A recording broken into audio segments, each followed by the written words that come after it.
आयुक्तालय कॉलेज शिक्षा राजस्थान के इस प्लेटफॉर्म ज्ञान सुधा सक्सेस साथी में आपका एक बार फिर से स्वागत है। आइए आज हम करते हैं केमिस्ट्री के नेट जेआरएफ के कुछ एमसीक्यूज। इससे पहले कि हम अपना पहला क्वेश्चन करें, याद कर लेते हैं कार्बीन के बारे में कुछ बातें। फॉर्मेशन ऑफ कार्बन के में हम ये जान लेते हैं कि वो डायज़ो कंपाउंड्स से बन सकते हैं। देखिए, हीट या लाइट के प्रेजेंस में जो डायज़ो कंपाउंड है वो कार्बीन देते हैं, जैसा कि आप यहाँ भी देख रहे हैं। ये जो कार्बीन इंटरमीडिएट है, आगे ये एल्कीन के साथ रिएक्ट कर सकता है। जब कार्बीन एल्कीन्स के साथ अभिकृत होता है तो अगर वो सिस एल्कीन है तो एडिशन के बाद उसका जो सिस कॉन्फ़िगरेशन या सिस अभिविन्यास है वो बना हुआ रहेगा। ठीक उसी तरह से अगर ट्रांस एल्कीन है तो एडिशन के बाद या योगात्मक अभिक्रिया के बाद उसका ट्रांस कॉन्फ़िगरेशन, ट्रांस आइसोमर बना हुआ रहेगा। यहाँ कार्बीन जो है रिएक्शन के दौरान ही बन रहा है। आप देख सकते हैं कि डायज़ो कंपाउंड है और लाइट है और कार्बीन इसमें बना और नाइट्रोजन निकल गया। लेकिन जो इम्पॉर्टेंट बात है वो ये कि इस तरह से एल्कीन के साथ एडिशन प्रोडक्ट प्राप्त होता है कार्बीन के द्वारा। इन बातों को ध्यान में रखते हुए आइए करते हैं हम अपना पहला एमसीक्यू आज की वीडियो का। The intermediate involve in the reaction below reaction given below is.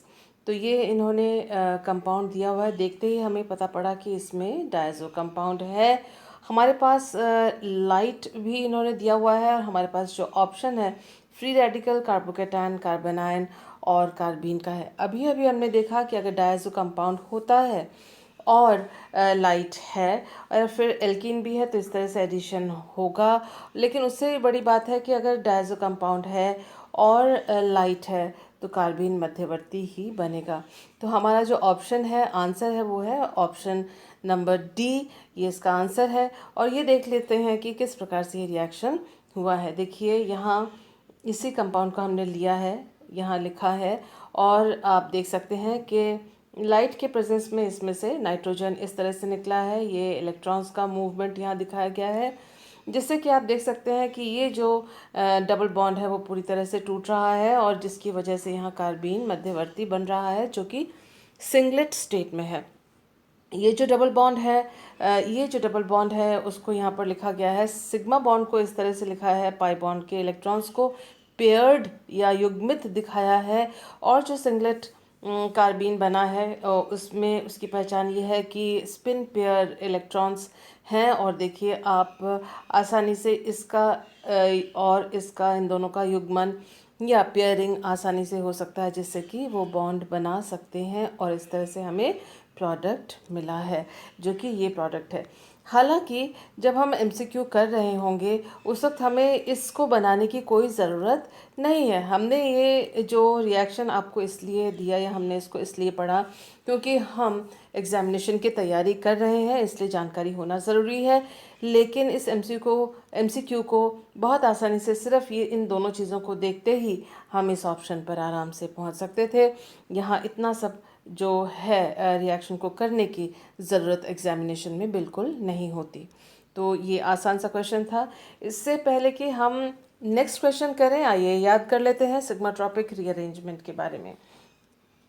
Sigmatropic rearrangement pericyclic reaction है और इसमें एक सिग्मा बॉन्ड या एटम या ग्रुप का एक स्थान से दूसरे स्थान पे माइग्रेशन होता है और वो डबल बॉन्ड, चाहे वो एकांतरीय डबल बॉन्ड यानी कॉन्जुगेटेड डबल बॉन्ड हो या सिंगल डबल बॉन्ड हो, उसके आसपास से सिग्मा बॉन्ड या एटम या ग्रुप जुड़े हुए होते हैं जो एक जगह से दूसरी जगह पे वो ट्रांसफ़र हो जाते हैं या माइग्रेट हो जाते हैं। एग्जाम्पल है कोप, क्लेजन, ऑक्सीकोप रीअरेंजमेंट। इसके अलावा बहुत से और भी नेम रिएक्शंस हैं जो सिग्माट्रोपिक रीअरेंजमेंट के द्वारा होते हैं।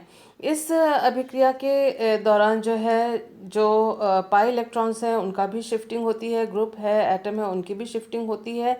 लेकिन the total number of sigma bonds and pi bonds remain unchange. जो संख्या होती है, कुल संख्या सिग्मा बंध और पाई बंध की, उसमें कोई परिवर्तन नहीं आता। आइए जान लेते हैं कुछ और बातों को सिग्माट्रॉपिक रीअरेंजमेंट के बारे में। देखिए यहाँ पर 6 इलेक्ट्रॉन इन्वॉल्व हुए हैं सिग्माट्रॉपिक रीअरेंजमेंट में, और ये 3-3 सिग्माट्रॉपिक रीअरेंजमेंट कहा गया है। तो यहाँ से ये स्टार्ट हुआ जहाँ ये वाला जो बॉन्ड है सिग्मा बॉन्ड है, और ये शिफ्ट यहाँ पर हो रहा है 3-3 पोजीशन पे। तो 3 और 3 जो है वो फाइनल जो टर्मिनस है उसकी पोजीशन दिखाई गई है। आप देख सकते हैं कि इस तरह से जो पाई इलेक्ट्रॉन्स है माइग्रेट हुए हैं, और हम ये भी देख सकते हैं कि कुल मिला के 6 इलेक्ट्रॉन्स ने इस सिग्माट्रॉपिक रिएक्शन में भाग लिया है। ये दोनों पाई बॉन्ड्स, ये दोनों पाई इलेक्ट्रॉन्स, ये दोनों पाई इलेक्ट्रॉन्स, और ये 2 सिग्मा इलेक्ट्रॉन्स, कुल मिला के 6 इलेक्ट्रॉन्स इसमें पार्टिसिपेट कर रहे हैं, इसलिए 6 इलेक्ट्रॉन सिस्टम इसको कहा गया है। और 3-3 शिफ्ट इसलिए क्योंकि जो फाइनल टर्मिनस है 1-2-3 इस तरह से मार्क किया गया है, और 1-1 में जो सिग्मा बॉन्ड था वो जाके शिफ्ट हो गया है 3 और 3 के बीच में। अगर आप इसको देखें यूं ही तो आपको लगेगा कुछ चेंज तो आया नहीं है, लेकिन अगर हम यहाँ पर कोई आइसोटोप्स लगा देते हैं तो हमको पता पड़ जाता है कि ये शिफ्ट जो है वो हुई है। इसी प्रकार से 6 इलेक्ट्रॉन शिफ्ट का एक और एग्जाम्पल है, लेकिन ये 2-3 शिफ्ट है। 2-3 शिफ्ट क्यों है? देखिए ये मार्क किया गया है 1-2, यहाँ पर 1-2-3। तो आप बहुत आसानी से देख सकते हैं कि अब ये जो सिग्मा बॉन्ड बी और इस कार्बन के बीच में था, अब वहाँ पर वो सिग्मा बॉन्ड नहीं है, उसकी जगह पे वो सिग्मा बॉन्ड जो है इधर आ गया है। साथ ही हम देख सकते हैं कि जैसे हमने यहाँ पर भी देखा था और यहाँ पर भी देख रहे हैं कि पाई बॉन्ड जो है अपनी जगह छोड़कर दूसरी जगह आ गया है। तो पाई बॉन्ड शिफ्ट हो गया है यहाँ पर 1 और 2 के बीच में, जबकि 1 और 2 के बीच में पहले सिग्मा बॉन्ड था। इसी तरह से 1 और बी के बीच में जो सिग्मा बॉन्ड था, अब वो सिग्मा बॉन्ड 2 और 3 पे आ गया है। तो ये जो फाइनल पोजीशन है सिग्मा बॉन्ड का, उसको ये 2 और 3 पोजीशन दिखा रहे हैं। और यहाँ पर भी 6 इलेक्ट्रॉन्स पार्टिसिपेट कर रहे हैं, क्योंकि आप देख सकते हैं ये 2 इलेक्ट्रॉन्स अपनी जगह से हटे हैं, और इसके बाद आप देख सकते हैं कि यहाँ से इलेक्ट्रॉन्स मूव हुए हैं 1 पेयर, और ये इलेक्ट्रॉन 1 पेयर। तो कुल मिला के 3 इलेक्ट्रॉन युग्म यानी 6 इलेक्ट्रॉन्स का पार्टिसिपेशन इस रिएक्शन में हुआ। इसी तरह से 10 इलेक्ट्रॉन्स का ये सिस्टम है, और यहाँ पर 5-5 शिफ्ट हुआ है, ठीक उसी तरह से जैसे हमने यहाँ पर देखा था। और आप देख सकते हैं ये जो 1 और 1 हमने यहाँ पर इनको मार्क किया है, 1 2 3 4 5 इधर, 1 2 3 4 5 इधर, और हम देख सकते हैं जो सिग्मा बॉन्ड 1 और 1 के बीच में था वो अब यहाँ शिफ्ट हुआ है। साथ ही शिफ्ट हुए हैं ये पाई बॉन्ड्स जो इस सिस्टम में थे। तो ये 10 इलेक्ट्रॉन सिस्टम है, क्योंकि कुल 10 इलेक्ट्रॉन्स ने इस सिग्माट्रॉपिक रीअरेंजमेंट में पार्टिसिपेट किया है। आइए जान लेते हैं कुछ और चीज़ों को। देखिए 1-3 शिफ्ट हुआ है, 1-3 शिफ्ट हुआ है, ये डी का शिफ्ट हुआ है। यहाँ ये नहीं दिखाया गया है कि थर्मल है कि फोटोकेमिकल है। फोटोकेमिकल शिफ्ट भी होता है, थर्मल भी शिफ्ट होता है। इसमें हम अभी इसके स्टीरियोकेमिस्ट्री पर नहीं जाते हैं, क्योंकि वीडियो बहुत लंबा हो जाएगा। हमें कुछ एमसीक्यूज़ करने हैं। जब स्टीरियोकेमिस्ट्री वाली स्थिति आएगी तब हम जिन क्वेश्चंस में, तब हम उसकी स्टीरियोकेमिस्ट्री को भी डिस्कस कर लेंगे। लेकिन अभी यहाँ जान लेते हैं कि ये देखिए जो रेड से बॉन्ड दिखाया गया है कार्बन और डी के बीच में, और ये डबल बॉन्ड है यहाँ पर, पाई बॉन्ड है यहाँ पर। तो ये आप देख सकते हैं कि 1-3 शिफ्ट हुआ है, यहाँ 1, ये 2 और ये 3। तो इस 1 से ये डी शिफ्ट हुआ है थर्ड वाले कार्बन पे, तो इसलिए 1-3 शिफ्ट कहा गया है।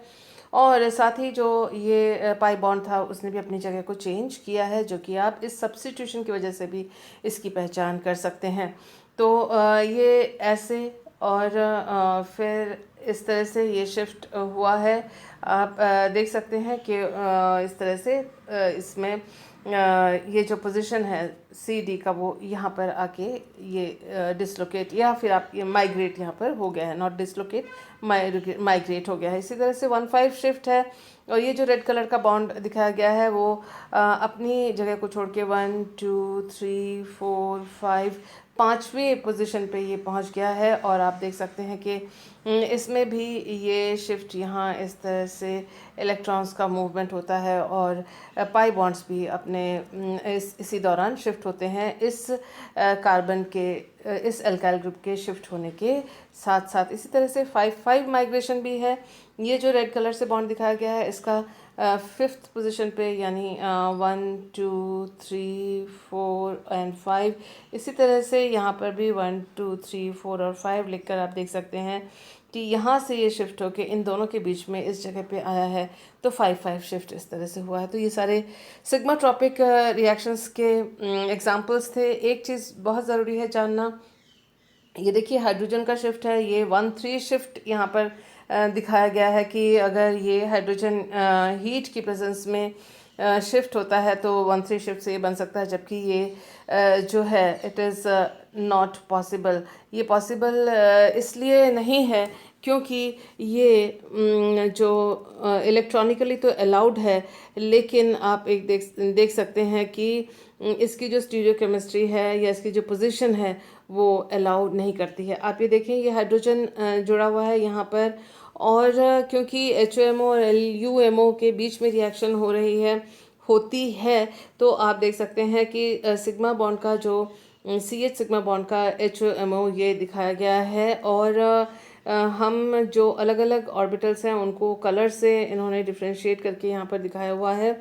और LUMO जो है वो एल्कीन या इथीन का यहाँ पर दिखाया गया है। ये जो सेम कलर के या सेम टाइप ऑफ लोब्स हैं वो ऑपोजिट साइड में इसलिए है क्योंकि ये पाई एस्ट्रिस्क है और LUMO है, यानी वेकेंट लोएस्ट जो अनऑक्यूपाइड या वेकेंट ऑर्बिटल है, जो पाई एस्ट्रिस्क पाई एंटीबॉन्डिंग है, तो इस तरह से ही होगा। अब आप देख सकते हैं कि अगर इसमें यहाँ से यहाँ शिफ्ट करें हाइड्रोजन के लिए, वो संभव नहीं है। तो थर्मल में क्योंकि इसका कलर जो आप यहाँ इसका साइन, इसका कलर देख सकते हैं लाइट है, तो ये लाइट के साथ ही बॉन्डेड होगा, और इसी तरह से यहाँ पर शिफ्ट ऑफ डबल बॉन्ड यहाँ पर होगा, जो कि यहाँ से यहाँ पर इसका इस हाइड्रोजन का इधर आना, इतनी छोटे डिस्टेंस पे आना, जो स्टीरियोकेमिकली पॉसिबल नहीं है। यही वजह है कि 1 3 शिफ्ट हाइड्रोजन का जो है वो इम्पॉसिबल माना गया है। इसको आप ध्यान में रखिएगा in the presence of heat. तो ये इम्पॉर्टेंट चीज़ है जो आपको कॉम्पिटिटिव एग्जामिनेशन में ध्यान रखनी है। लाइट की बात अगर करें, लाइट के सिचुएशन की बात करें, तो ये जो रिएक्शन है ये इजी है ज्योमेट्रिकली, और ये संभव है लाइट के प्रेजेंस में। ये क्यों है, आप देखिए जो LUMO है, लोएस्ट वेकेंट है, वो उसमें ये देखिए इसका वो है सिग्मा एस्ट्रिस्क CH बंध का इस केस में फोटोकेमिकल रिएक्शन में। और अब आप देख सकते हैं कि और जो HOMO है in the presence of light, वो पाई एस्ट्रिस्क हो जाएगा, और आप देख सकते हैं उसी साइड में इसके साथ ये हाइड्रोजन का शिफ्ट और या हाइड्रोजन का ओवरलैप पॉसिबल है, क्योंकि सेम साइन या सेम कलर के लोब्स या सेम तरह के लोब्स हैं ये, तो आपस में इनका ओवरलैपिंग हो सकता है। कुल मिला के जो बात आपको ध्यान में रखनी है वो ये कि लाइट के प्रेजेंस में 1 3 शिफ्ट हाइड्रोजन का पॉसिबल है, लेकिन हीट में 1 3 शिफ्ट पॉसिबल नहीं है। ये आपको ध्यान में रखना है फॉर कॉम्पिटिटिव एग्जामिनेशंस। इसी तरह से हम देख सकते हैं कि 1 3 शिफ्ट जो थर्मल शिफ्ट है वो साइक्लो एडिशन की तरह ही है इस तरह से, लेकिन वो किस प्रकार से हो रहा है वो देख लेते हैं। ये थर्मल कंडीशन है, ये देखिए ओवरलैपिंग हो रही है। ये कार्बन है जिसका, या एल्काइल ग्रुप का कार्बन है जो यहाँ से शिफ्ट होगा, और आप देख सकते हैं कि LUMO of alkene same as ethene, pi asterisk है, ये देखिए पाई एस्ट्रिस्क LUMO है, और HOMO जो है वो सिग्मा बॉन्ड है, ये रहा HOMO सिग्मा बॉन्ड, जिसमें एक तरह के सेम कलर के जो ऑर्बिटल्स हैं आपस में ओवरलैप हो रहे हैं। और क्योंकि ये LUMO है तो इसमें जो सेम टाइप के ऑफ लोब्स हैं वो अपोजिट डायरेक्शन में होंगे, ये आपको मालूम है। अब आप देखें जब इसका शिफ्ट हो रहा है पहले से थर्ड में, तो ये आराम से इसका बैक साइड जो पीछे वाला जो लोब है, ये जो लोब है जो डार्क कलर का, इसके डार्क कलर के लोब से ओवरलैप कर सकता है। तो ये जो रिएक्शन है 1 3 शिफ्ट है कार्बन का, वो हीट के प्रेजेंस में पॉसिबल है। इसकी स्टीरियोकेमिस्ट्री की बात फिर हम कभी करेंगे। तो यही दिखाई हुई है यहाँ पर सेम टू सेम चीज़ जो हमने अभी इससे पहले देखा था। ये देखिए सेम साइन के लोब्स का जो है ओवरलैपिंग आराम से हो सकता है, यानी बॉन्ड आराम से बन सकता है। हीट के कंडीशन में यानी थर्मल कंडीशन में एल्काइल शिफ्ट 1,3 शिफ्ट आसानी से इस सिस्टम के अक्रॉस हो सकता है। इसी प्रकार से कुछ और एग्जांपल्स हम देख रहे हैं यहाँ पर। ये देखिए 1,5 हाइड्राइड शिफ्ट है हीट के प्रेजेंस में। तो ये आप देख सकते हैं कि ये हाइड्रोजन जो है वो 5th पोजीशन पे शिफ्ट हो रहा है। और उसी प्रकार से हम देख सकते हैं 1 2 3 4 5 इस 5th पोजीशन पे शिफ्ट हो रहा है। और हम साथ ही देख सकते हैं कि ये जो पाई बॉन्ड्स है वो अपनी पोजीशंस जो है उनकी चेंज हो रही है, जो कि इधर हो गई है। तो ये जो हाइड्रोजन है वो यहाँ लगा, जो उसके हमने यहाँ से इसलिए काउंट किया क्योंकि इसी तरफ कॉन्जुगेटेड सिस्टम है। तो यहाँ से 5th कार्बन पर हाइड्रोजन शिफ्ट हो गया है। इसी तरह से हम देख सकते हैं यहाँ एल्काइल ग्रुप है, यहाँ इस साइड में इसके कॉन्जुगेटेड सिस्टम है। सिग्मा ट्रॉपिक शिफ्ट के लिए कॉन्जुगेटेड सिस्टम का या डबल बॉन्ड का किसी एक साइड या दोनों साइड होना ज़रूरी होता है। दोनों साइड नहीं हो तो कम से कम एक साइड होना ज़रूरी होता है। दोनों साइड हो तो दोनों साइड में ही शिफ्ट हो सकता है, जैसा कि हमने अभी सिग्मा बॉन्ड्स के शिफ्ट के लिए देखा था। तो अभी आप देख सकते हैं कि ये जो आर ग्रुप एल्काइल ग्रुप है ये 1,5 शिफ्ट भी दिखा रहा है यहाँ पर। पोजीशन नंबर 1 से पोजीशन नंबर 5 तक आ गया है। और ठीक उसी तरह से ये 1,3 शिफ्ट भी पॉसिबल है इस केस में। तो इन सभी बातों को ध्यान में रखते हुए आइए हम करते हैं एक सिग्मा ट्रॉपिक शिफ्ट का क्वेश्चन इसमें दिया हुआ है। ये हमको एग्जांपल दिया हुआ था, इसका जो प्रिंट था ऑनलाइन वो क्लियर नहीं था, तो इसलिए मैंने इसको इस प्रकार से लिखकर आपको ये क्वेश्चन पेश किया है। तो आप देख सकते हैं कि ये जो रिएक्शन है इसमें हमें ऑप्शन दिया हुआ कि कौन सा रिएक्शन है। 4 ऑप्शन हमको दिए हुए हैं यहाँ पर। और आप देख सकते हैं कि इसमें 1,3 सिग्मा ट्रॉपिक हाइड्रोजन शिफ्ट दिया हुआ है। और कौन से केस में, थर्मल केस में तो देखते ही हमको इसको कैंसिल करना है, क्योंकि हमने अभी इसके बारे में समझ लिया है और पढ़ लिया है। बाकी ये तीनों ऑप्शंस है हमारे पास, हम इसको वर्कआउट करके भी देख सकते हैं। और जब हम वर्कआउट करके देखते हैं तो देखते हैं कि option number C 1,5 sigmatropic hydrogen shift इसमें पॉसिबल है, जो कि इस प्रकार से यहाँ पर आपको दिखाया हुआ है। ये नंबरिंग की हुई है 1 2 3 4 5 और ये हाइड्रोजन को शिफ्ट दिखाया हुआ है। और इस तरह से इन पाई बॉन्ड्स का जो है शिफ्टिंग दिखाई हुई है। और आप देख सकते हैं कि इस तरह से ये वाला प्रोडक्ट बना है। कैसे पहचान करें? डबल बॉन्ड के साथ Me जुड़ा हुआ है और उसके साथ वाले कार्बन पर जो है वो CH2 है। बाकी जो ये तीन, यानी ये 3 ऑप्शन है, बाकी ये जो 2 ऑप्शंस हैं इन तीनों ऑप्शंस में से उनको भी एक बार देख लेते हैं कि किस तरह से हुआ है, ताकि अपने को ध्यान रहे।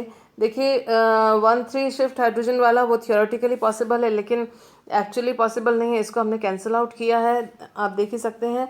दूसरा आप देख सकते हैं कि अगर हमने इसमें 1,3 थर्मल कंडीशन में 1,3 मिथाइल का शिफ्ट किया हो तो क्या होगा। ये इस वाले एग्जाम्पल में आपने देखा कि आप देख रहे हैं कि 1 2 3 जो है मार्किंग हमने कर रखी है, 3 इधर हमने शिफ्ट किया और पाई बॉन्ड को अगर हमने इधर शिफ्ट किया तो हमको प्रोडक्ट मिलेगा ये। जबकि हमारा टारगेट मॉलिक्यूल था ये, टारगेट मॉलिक्यूल में डबल बॉन्ड के साथ मिथाइल जुड़ा हुआ है, जबकि यहाँ पर डबल बॉन्ड के साथ मिथाइल नहीं जुड़ा हुआ है। So this is not the correct option. 1,5 methyl का शिफ्ट सिग्मा ट्रॉपिक शिफ्ट हम कर रहे हैं और यहाँ पर हमने मार्किंग कर रही है 1 2 3 4 5 इस तरह से, जैसा कि आप देख सकते हैं। और शिफ्टिंग जैसे ही करते हैं साथ में ये जो पाई बॉन्ड्स हैं उनका भी शिफ्ट हो रहा है। तो आप देख सकते हैं कि ये नया पोजीशन है इनका और ये यहाँ पर डबल बॉन्ड नया पोजीशन पे शिफ्ट हुआ है। यहाँ पर आप देख सकते हैं कि जो मिथाइल ग्रुप है जिस तरह से यहाँ पर जुड़ा हुआ है वो इसके बराबर नहीं है। सो ये जो तीनों ऑप्शंस हैं वो कैंसिल आउट थे। जो हमने ऑप्शन दिया था C, that was the right option. इससे पहले कि हम नेक्स्ट क्वेश्चन करें एक्सक्यूज मी, हम याद कर लेते हैं वुडवर्ड हॉफमैन रूल को साइक्लोएडिशन के लिए।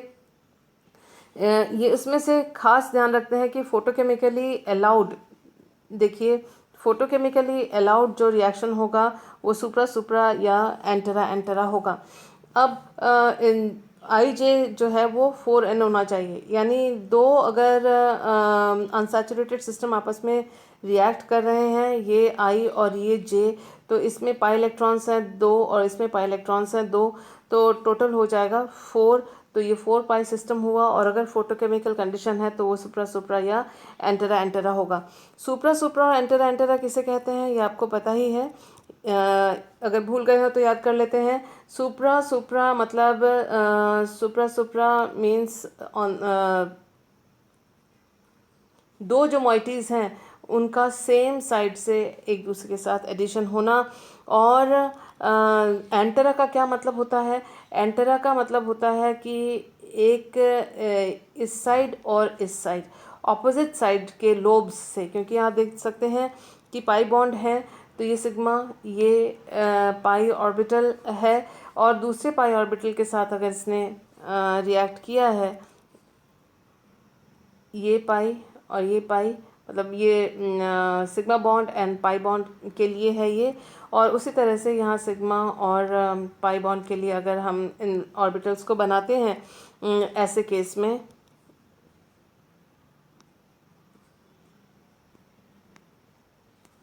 अगर इस मॉइटी के दोनों ऑर्बिटल्स एडिशन करते हैं साइक्लो एडिशन तो वो सुप्रा होगा। अगर इसके एक ऑर्बिटल इस साइड का और एक ऑर्बिटल दूसरे साइड का इसके साथ एडिशन करता है तो फिर वो एंटेरा होगा। तो इसके लिए एंटेरा ये हुआ जब ऑपोजिट साइड के लोब्स जो हैं वो ओवरलैप करते हैं पाई बॉन्ड बनाने के लिए। और अगर इसके दोनों ऑर्बिटल्स एक ही साइड के ओवरलैप करते हैं तब जाके तब उसको कहा जाएगा सुप्रा। और इसके अगर ऑपोजिट साइड के लोब्स अगर ओवरलैप करते हैं तो उसको कहा जाएगा एंटेरा। अब ये सुप्रा पॉसिबल है या एंटेरा पॉसिबल है इसके लिए तो रूल्स हैं, लेकिन रूल्स जो हैं वो स्टैटिस्टिक्स से जो है वो बनाए जाते हैं। ओवरलैपिंग के लिए आप जो फेवरेबल ओवरलैपिंग है उसके लिए ये ध्यान रखिएगा और आपको मालूम भी होगा कि सेम साइन के जो ऑर्बिटल्स हैं वही आपस में ओवरलैप करते हैं।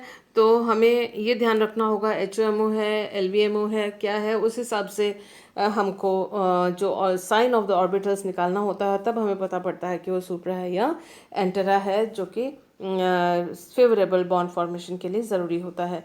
आइए देखते हैं हम अपना नेक्स्ट क्वेश्चन।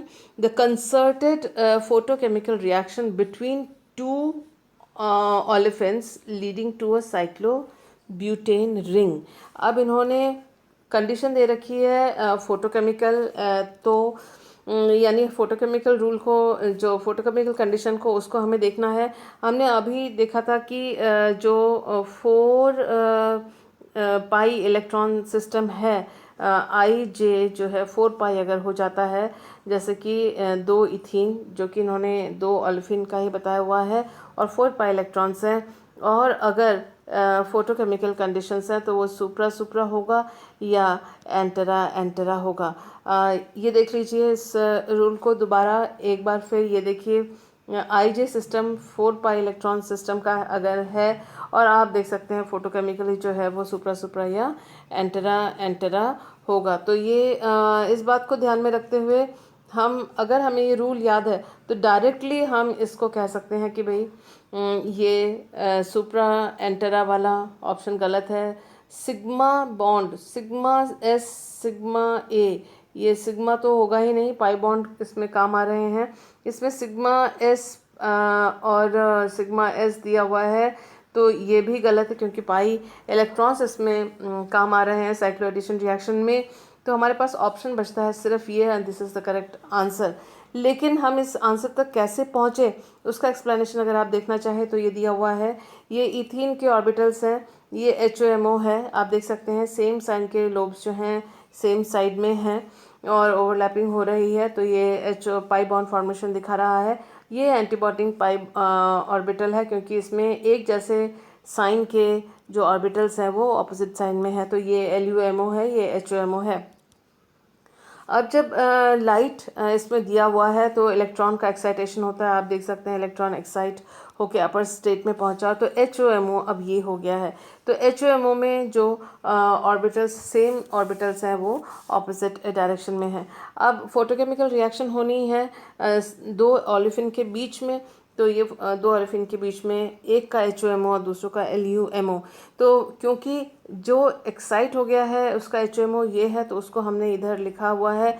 दूसरा जो LUMO है जो ग्राउंड स्टेट का वो LUMO तो यही है, तो इन दोनों को अगर हम ध्यान से देखें तो एक तरह के जो टाइप के जो ऑर्बिटल्स हैं, जैसे डार्क और डार्क से यहाँ पर शो किया हुआ है, वो एक ही साइड में है और ये भी एक साइड में आ रहे हैं। तो इसका मतलब हमें और इस मॉलिक्यूल का एक ही साइड के दोनों जो लोब्स हैं वो दूसरे मॉलिक्यूल के एक ही साइड के दोनों लोब्स के बीच में फेवरेबल ओवरलैपिंग हो रही है, क्योंकि फेवरेबल तभी होता है जब एक प्रकार के जो लोब्स हैं, जैसे यहाँ डार्क और डार्क, यहाँ लाइट और लाइट, उनकी ओवरलैपिंग या plus and plus, minus and minus की ओवरलैपिंग हो। तो इस तरह से ये जो ओवरलैपिंग होगी वो एस एस सुप्रा सुप्रा होगी और पाई ऑर्बिटल्स के बीच में हो रही है और वो पाई टूट कर सिग्मा बॉन्ड बन रहा है। तो ये ऑप्शन जो है पाई 2s और पाई 2s का जो ऑप्शन है वही this is the correct option. तो आप रूल के द्वारा इससे सीधे पहुंच सकते हैं। रूल नहीं ध्यान हो तब जाके आपको ये लंबा प्रोसेस लेना पड़ेगा। अदरवाइज रूल अगर आपको याद है तो आप एकदम 1 सेकेंड में आप यहाँ तक पहुँच सकते हैं। आइए देखते हैं हम अपना next question. Following reaction is an example of, अब ये रिएक्शन हमको दी हुई है और हीट के प्रेजेंस में है और जो हमको ये 4 ऑप्शंस दिए हुए हैं कि इनमें से कौन सा करेक्ट है। तो देख लेते हैं क्या इनमें कॉमन है ऑप्शंस में। सारे जो ऑप्शंस हैं वो साइक्लो एडिशन रिएक्शन के हैं, यानी ये जो पाई सिस्टम से आपस में ऐड हो रहे हैं। अब हमें देखना है, पहले ऑब्जर्व करना है कि यहाँ पर देखिए एक चीज़ तो कॉमन है कि इसकी एडिशन इसके साथ हो रही है, तो इसमें कितने पाई इलेक्ट्रॉन्स हैं, इसमें 2 पाई इलेक्ट्रॉन्स हैं। और जब हम देखते हैं हमारे ऑप्शंस को दिया हुआ सब में 2 2 और 2 2 दिया हुआ है, उसका मतलब इससे हमें कोई मदद नहीं मिली। दूसरा ऑप्शन हमारे पास इस मॉलिक्यूल का है जिसमें 1 2 3 4 4 पाई बॉन्ड है, उसका मतलब 8 पाई इलेक्ट्रॉन्स हैं। ज़रूरी नहीं है कि सारे जो पाई इलेक्ट्रॉन्स हैं वो साइक्लो एडिशन में भाग लें, इसलिए हम अपने ऑप्शंस को दोबारा देख लेते हैं। इन्होंने 3 दिया हुआ है, 6 दिया हुआ है, 4 दिया हुआ है, 8 दिया हुआ है। इसमें जो 3+2 साइक्लो एडिशन रिएक्शन, इसकी संभावना कम है। हम पहले तो हम इसको देख लेते हैं, इसकी संभावना नहीं है तो पहले हम इसको देख लेते हैं। इसमें हम देखते हैं कि ये जो सल्फर जिस कार्बन से जुड़ा हुआ है वो वाला कार्बन ये रहा, और उससे जो डबल बॉन्ड है उसका जो डबल बॉन्ड जो कि एक सिग्मा और एक पाई बॉन्ड से बना हुआ है वो ये रहा। तो इसमें एक चीज़ और हम ध्यान में देख सकते हैं कि ये जो बॉन्ड है वो ये है और इस बॉन्ड के साथ एक सिंगल बॉन्ड इधर और सिंगल बॉन्ड इधर था। अगर हम यहाँ देखें इस प्रोडक्ट में तो देखेंगे कि इस बॉन्ड के साथ एक डबल बॉन्ड आ गया है, उसका मतलब बॉन्ड की शिफ्टिंग हुई है, यानी इस रिंग के जो इलेक्ट्रॉन्स हैं उन्होंने भी भाग लिया है इस साइक्लो एडिशन रिएक्शन में। अब हम देख लेते हैं क्या सभी के पोजीशन बदले हैं। अगर हम देखें तो यहाँ सिंगल बॉन्ड, उसके बाद डबल बॉन्ड था, तो एक साइड में तो डबल बॉन्ड आ गया है और दूसरी साइड में हम देख सकते हैं कि सिंगल बॉन्ड, तो 2 सिंगल बॉन्ड, तो इस कार्बन के साथ 2 सिंगल बॉन्ड तो थे ही नहीं। उसका मतलब ये है कि इस जो पाई इलेक्ट्रॉन है उसने भी भाग लिया है, इसने भी इस साइक्लो एडिशन में भाग लिया है, क्योंकि ये सिंगल बॉन्ड में चेंज हो गया तो इसने भी भाग लिया है साइक्लो एडिशन रिएक्शन में। अब हम देखते हैं कि इसकी पोजीशन क्या है। भाई ये तो यहाँ जो होना चाहिए था वहाँ पर डबल बॉन्ड है ही नहीं, उसका मतलब इसने भी पार्टिसिपेट किया है। कुल मिला के हम कह सकते हैं चारों जो पाई बॉन्ड्स हैं उन्होंने इस साइक्लो एडिशन में रिएक्शन में पार्टिसिपेट किया है, और यहाँ पर जो ये डबल बॉन्ड था उसने तो पार्टिसिपेट किया ही है, तभी तो वो डबल बॉन्ड जो है रहा नहीं है अभी, वो उसकी जगह यहाँ सिंगल बॉन्ड हो गया है। तो पाई बॉन्ड जो है इसने भी इस रिएक्शन में पार्टिसिपेट किया है। तो ये इसके 2 और इसके 8 इलेक्ट्रॉन्स, क्योंकि 4 पाई बॉन्ड्स हैं इसलिए 8 इलेक्ट्रॉन्स, तो हमारे ऑप्शन ये रहा। तो this is the correct answer. अब बात है कि हमने ये सिर्फ काउंटिंग करके ही और पोजीशन देख के ही पता कर लिया, लेकिन अगर आप चाहते हैं कि इसका आंसर किस प्रकार से है वो हमने यहाँ पर नीचे दिया हुआ है एक्सप्लेनेशन। आप देख सकते हैं बहुत भली भांति कि ये 8+2 साइक्लो एडिशन रिएक्शन है और इस तरह से जो इलेक्ट्रॉन्स का मूवमेंट है वो यहाँ पर शो किया हुआ है। ये यहाँ पर शिफ्ट हुआ, ये रहा डबल बॉन्ड, यहाँ शिफ्ट हुआ, ये डबल बॉन्ड इधर शिफ्ट हो रहा है, ये देखिए शिफ्ट सारे यहाँ पर दिखाए हुए हैं। और इन दोनों के बीच में जो बॉन्ड बना है आप देख सकते हैं कि यहाँ बॉन्ड बना है, यहाँ और यहाँ बॉन्ड बना है, तो आप देख सकते हैं कि इस जगह पे बॉन्ड्स ये बने हैं और ये हमको ये प्रोडक्ट प्राप्त हुआ है। So this was the correct option, option number D, that is 8 plus 2 cycloaddition reaction. आइए देखते हैं next question. Consider the following reactions. ये रिएक्शंस कुछ 3 हमें दिए हुए हैं और पूछा है कि इन रिएक्शंस में कौन सा ऐसा होगा which will not produce ethane, मतलब ईथेन प्रदान नहीं करेगा. तो हमको उस ऑप्शन को ढूंढना है. इसमें जो ऑप्शंस हमको दिए हुए हैं उसमें ये 4 ऑप्शंस हैं और करेक्ट ऑप्शन है answer 3. This will not give ethane, ये इथेन उत्पाद के रूप में नहीं देगा. किस प्रकार से है ये, इसको अपने को करके देखना पड़ेगा थोड़ा सा. जो रिएक्शंस हैं इसमें रिडक्टिव एलिमिनेशन रिएक्शंस खास तौर पे हैं. तो हम देख लेते हैं कि जो पहला ऑप्शन है उसमें क्या सिचुएशन है. पहला ऑप्शन में फर्स्ट बीटा एलिमिनेशन होगा और आप देख सकते हैं ये जो हाइड्रोजन है वो प्लेटिनम के साथ जुड़ रहा है इस ऑर्गेनोमेटालिक कॉम्प्लेक्स के अंदर. और आप देख सकते हैं कि इसमें से जो फॉर्मेल्डिहाइड का मॉलिक्यूल निकला है, यहाँ इथेन इथाइल ग्रुप है. और उसके बाद जो रिडक्टिव एलिमिनेशन हो रहा है तो 4 कोऑर्डिनेशन से 2 कोऑर्डिनेशन में चेंज हुआ और साथ ही में आप देख सकते हैं C2H6 प्रोडक्ट के रूप में निकला, क्योंकि CH3CH2 एंड H ये इथेन इसने बनाया. तो पहला ऑप्शन जो प्लैटिनम वाला है वो हमारा नहीं था. दूसरा हम जो पैलेडियम का कॉम्प्लेक्स था उसमें देख लेते हैं. रिडक्टिव एलिमिनेशन हुआ है और इस तरह से इसमें से इथेन निकल कर चला आया है. तो हमें ये पूछा गया था कि इथेन किस में बनता है, नहीं बनता है, इसमें तो इथेन बनता है, तो ये भी ऑप्शन नहीं था. वो अलग बात है कि जब इसमें मिथाइल आयोडाइड ऐड किया गया तो इस तरह से एडिशन हो गया. इस स्टेप की हमें ज़रूरत नहीं थी ये पता करने के लिए कि इथेन निकल रहा है या नहीं निकल रहा है. कुल मिला के बात यह है कि जो सेकंड ऑप्शन बी था वो भी इथेन दे रहा है, तो वो करेक्ट आंसर नहीं है. तो ये इन दोनों को अगर हमने वर्कआउट कर लिया कि नहीं मिल रहा है तो जो हमें तीसरा ऑप्शन दिया हुआ है वही करेक्ट आंसर है, क्योंकि ना ए है ना बी है, तो सी ही करेक्ट ऑप्शन है. एक्सक्यूज़ मी, लेकिन हम क्योंकि तैयारी कर रहे हैं तो इसलिए एक बार इसको देख लेना ज़रूरी है. एग्जामिनेशन में अगर ये क्वेश्चन आता होता तो हमें इसके लिए फिर और अपना टाइम वेस्ट करने की ज़रूरत या टाइम लगाने की ज़रूरत नहीं थी. तो जो फर्स्ट है लिगेंड डिस्प्लेसमेंट रिएक्शन, तो एक पीपीएच3 जो यहाँ पर है वो यहाँ से निकल गया और इंसर्शन उसके बाद होता है. और आप देख सकते हैं कि इस तरह से जो है CH2 ये जो इंसर्शन इसका हुआ और जिसकी वजह से हमको ये ग्रुप मिला. और आप देख सकते हैं कि 4 कोऑर्डिनेशन से अब ये 2 कोऑर्डिनेशन में चेंज हो गया है. उसके बाद हुआ बीटा एलिमिनेशन. ये देख सकते हैं आप हाइड्रोजन का यहाँ एलिमिनेशन हुआ और हम बीटा एलिमिनेशन के साथ साथ ये कार्बन कोबाल्ट और कार्बन का बॉन्ड टूटा और इस तरह से प्रोपीन यहाँ से निकल कर आया. और उसके साथ ही हम देख सकते हैं कि इस कोबाल्ट के साथ ये CH3 और ये जो हाइड्रोजन यहाँ गया था वो हाइड्रोजन यहाँ अटैच्ड हैं और रिडक्टिव एलिमिनेशन से यहाँ से मीथेन निकला है. तो एक बार तो प्रोपीन और एक बार मीथेन निकला है, तो ईथेन यहाँ नहीं बना है. तो this was the correct answer. लेकिन इतना सारा वर्कआउट हम MCQ सॉल्व करते वक्त इसलिए नहीं करेंगे कि पहले दोनों ऑप्शंस में हमें ये पता पड़ गया था. कुल 3 दिए थे ऑप्शंस, पहले दोनों जो हैं इथेन दे रहे थे, तो आसानी से तीसरा था करेक्ट आंसर. नेक्स्ट क्वेश्चन हम करते हैं, हमारे स्क्रीन पे है the product formed in the following reaction is. तो ये हमें alpha beta unsaturated carbonyl compound दिया हुआ है और लाइट इसमें दिया हुआ है और ये ऑप्शंस 4 हमको दिए हुए हैं. तो इन्होंने पूछा है मेजर प्रोडक्ट इसके अंदर कौन सा होगा. द प्रोडक्ट नहीं है ये द मेजर प्रोडक्ट है. तो मेजर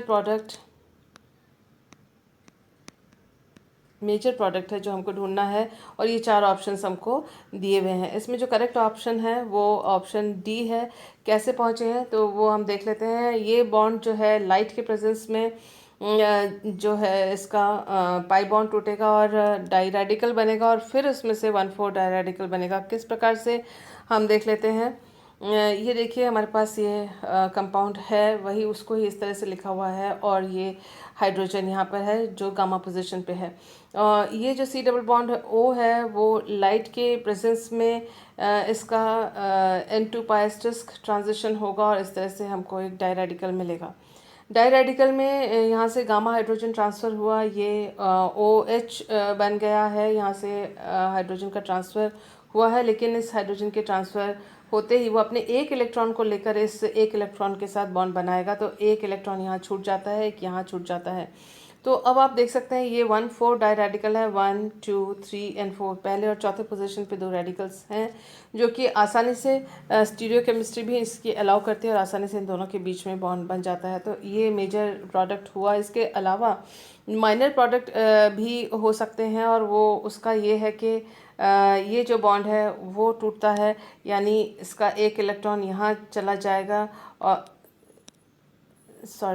एक इलेक्ट्रॉन यहाँ चला जाएगा और दूसरा इलेक्ट्रॉन यहाँ चला जाएगा, और ये दोनों इलेक्ट्रॉन मिलाकर ये इस डबल बॉन्ड को बनाएंगे। और इसके दोनों इलेक्ट्रॉन्स चले जा रहे हैं दोनों साइड में, तो एक इलेक्ट्रॉन यहाँ होके इसके साथ डबल बॉन्ड बनाएगा, जो कि आप ये देख रहे हैं, और दूसरा इलेक्ट्रॉन यहाँ आएगा तो इनके बीच में डबल बॉन्ड बन रहा है, जो कि आप यहाँ देख रहे हैं। तो ये जो है वो माइनर प्रोडक्ट इसके साथ ही हमें प्राप्त होगा। मेजर प्रोडक्ट की बात पूछी थी, तो this was the major product. So I hope कि आज का जो हमने MCQs किए हैं अधिकतर हीट और लाइट से संबंधित किए हैं। तो एक और क्वेश्चन हम कर लेते हैं। देखिए हीट से संबंधित है, ये true statement for the following transformation. तो ये फॉलोइंग ट्रांसफॉर्मेशन, ये हमको ये रिएक्शन हमको दिया हुआ है, और इसके लिए हमें 4 ऑप्शंस हमको दिए हुए हैं। Delta H and delta S are negative. अच्छा, पहले देख लेते हैं कि डेल्टा S के बारे में एक बार देख लेते हैं। एंट्रोपी, एंट्रोपी जो है वह कई अन्य बातों के साथ इस बात पे भी निर्भर करती है कि नंबर ऑफ मॉलिक्यूल्स या नंबर ऑफ स्पीशीज़ या नंबर ऑफ आयंस की संख्या इधर क्या है और इधर क्या है। और इसके अलावा इस बात पे निर्भर करती है कि एंट्रोपी उतनी अधिक होगी अगर मॉलिक्यूल्स या एटम्स की जो संख्या वो ज़्यादा होगी। तो हम देख सकते हैं कि जो रिएक्शन हो रही है उस रिएक्शन के दौरान जो रिएक्टेंट है उसमें 2 है स्पीशीज़, और जो प्रोडक्ट है वो एक है। डेल्टा S क्या होता है? यह डेल्टा S है जो फाइनल में जो एंट्रोपी है माइनस इनिशियल होता है, ये हमको मालूम है। तो इनिशियल अपने पास कितने मॉलिक्यूल्स हैं? 2, और फाइनल में हमारे पास मॉलिक्यूल हैं 1। तो फाइनल में 1 है, इनिशियल में 2 है, तो आंसर किस में आएगा? ये तो हाइपोथेटिकल है, मतलब ये समझाने के लिए है, एक्चुअली में इस तरह से एंट्रोपी नहीं काउंट होती है। तो आंसर आएगा इसमें डेल्टा S आएगा नेगेटिव में। तो हमें जो ये 4 ऑप्शंस दिए हुए हैं, तो सबसे पहले तो हम ये ढूंढ लेते हैं कि जो डेल्टा S है उसमें नेगेटिव कहाँ कहाँ है। यहाँ डेल्टा H इन्होंने पॉजिटिव दिया हुआ है, देख सकते हैं, तो इसको किया हमने कैंसिल। और यहाँ पर डेल्टा S पॉजिटिव में दिया हुआ है, उसको किया है हमने कैंसिल। और यहाँ डेल्टा S नेगेटिव में है, यहाँ डेल्टा S नेगेटिव में है। उसका मतलब जो हमारा आंसर है, this is positive and this is positive, हमारा आंसर इन दोनों में से कोई एक होगा। दूसरा ये है कि ये देखिए DL सैल्डर रिएक्शन है, ये एंडो प्रोडक्ट है। एंडो प्रोडक्ट ये काइनेटिक प्रोडक्ट है, क्योंकि इसका ट्रांजिशन स्टेट जो है उसकी ऊर्जा जो है वो कम होती है और ये स्टेबल होता है, तभी ये बनता है। वक्त के साथ अगर हमने इसको छोड़ दिया और या टेम्परेचर इसको दिया, तब जाके ये थर्मल प्रोडक्ट में कन्वर्ट होता है। इसके बारे में हमने इससे पहले वाले वीडियोस में भी थर्मल कंट्रोल और काइनेटिक कंट्रोल के ऊपर हमने विस्तार से चर्चा कर रखी है, डिस्कशन कर रखा हुआ है। तो हम अभी देख रहे हैं हमारे पास 2 ऑप्शंस हैं, delta H is positive and यहाँ पर दिया हुआ है delta H and delta S both are negative. देखिए यहाँ पर डेल्टा H पॉजिटिव नहीं है, डेल्टा H नेगेटिव इसलिए है क्योंकि इसमें 2 जो है सिग्मा बॉन्ड्स बन रहे हैं और एक पाई बॉन्ड बन रहा है नया, जबकि जो टूट रहे हैं 2 पाई बॉन्ड टूट रहे हैं यहाँ पर, और एक यहाँ पर 3 पाई बॉन्ड टूट रहे हैं। तो 3 पाई बॉन्ड टूटकर 2 सिग्मा बॉन्ड बन रहे हैं और 1 पाई बॉन्ड बन रहा है, जो कि थर्मोडायनेमिकली स्टेबल कंडीशन है। इसलिए डेल्टा H जो है, यानी ये स्टेबलाइजिंग इफेक्ट है, इसलिए डेल्टा H भी यहाँ पर नेगेटिव होगा। तो इन सभी बातों को हम इस प्रकार से यहाँ देख सकते हैं। देखिए डियल्स-एल्डर रिएक्शन है, तो डियल्स-एल्डर रिएक्शन में काइनेटिकली कंट्रोल्ड प्रोडक्ट जो है वो एंडो प्रोडक्ट मेजर प्रोडक्ट होता है। वक्त के साथ या गर्म करने के साथ वो एक्सो प्रोडक्ट में चेंज हो जाता है, जिससे थर्मोडायनेमिकली कंट्रोल्ड प्रोडक्ट हम कहते हैं। यहाँ डेल्टा जो एस है वो लेस देन ज़ीरो या नेगेटिव होगा, क्योंकि जो नंबर ऑफ़ एटम्स हैं वो रिड्यूस हो रहे हैं, और क्योंकि दो नए सिग्मा बॉन्ड्स बन रहे हैं तो ये एक्सोथर्मिक प्रोसेस होगा। इसलिए यहाँ पर डेल्टा एच भी ज़ीरो होगा, क्योंकि स्टेबल प्रोडक्ट का निर्माण हो रहा है। सो आई होप आज के जो हीट और लाइट वाले क्वेश्चंस हमने किए हैं आपको समझ में आए होंगे और आपके लिए हेल्पफुल होंगे। Thank you for being with me.